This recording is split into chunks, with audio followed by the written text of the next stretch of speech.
Well, you mentioned the Aussies, so that obviously brings us on to the World Cup. Tell us, what are England's chances? The Aussies played throughout COVID. Obviously, we couldn't do the same here. Where do we stand?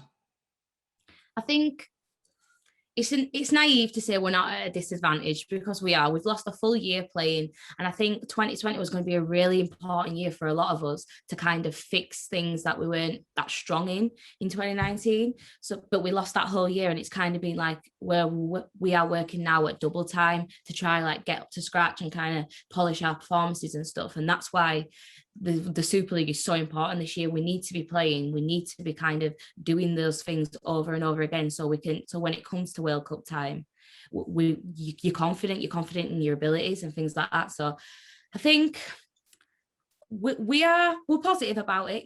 We can't change what's happened. COVID has happened, and we can only focus on the future. We can only focus on being our best. So when we go to that World Cup, we're competing with the top teams, and that we're in quarterfinals, we're in semi-finals, and fingers crossed we make it to that final and lift that trophy. Fingers crossed.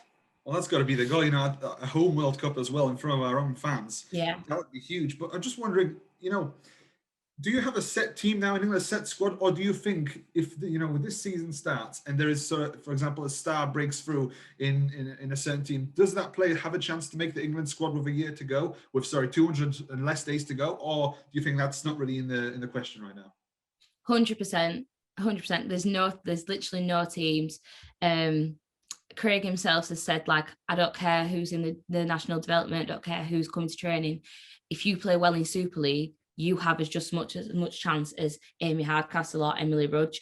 You just have to play your best rugby, and that's what we're going into the Super League thinking. It doesn't matter who's here and who's not here. I need to be playing my best rugby every week, all game, to make sure that I'm putting him in a really hard position, because we want to be making him make hard decisions at the end of the year.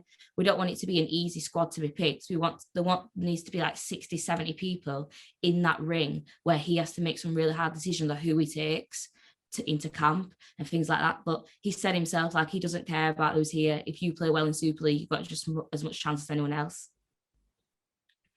That's the thing. If a star breaks through, if somebody has a good run towards the hopefully end, it's not a winger. Don't need any more of those. Fingers crossed.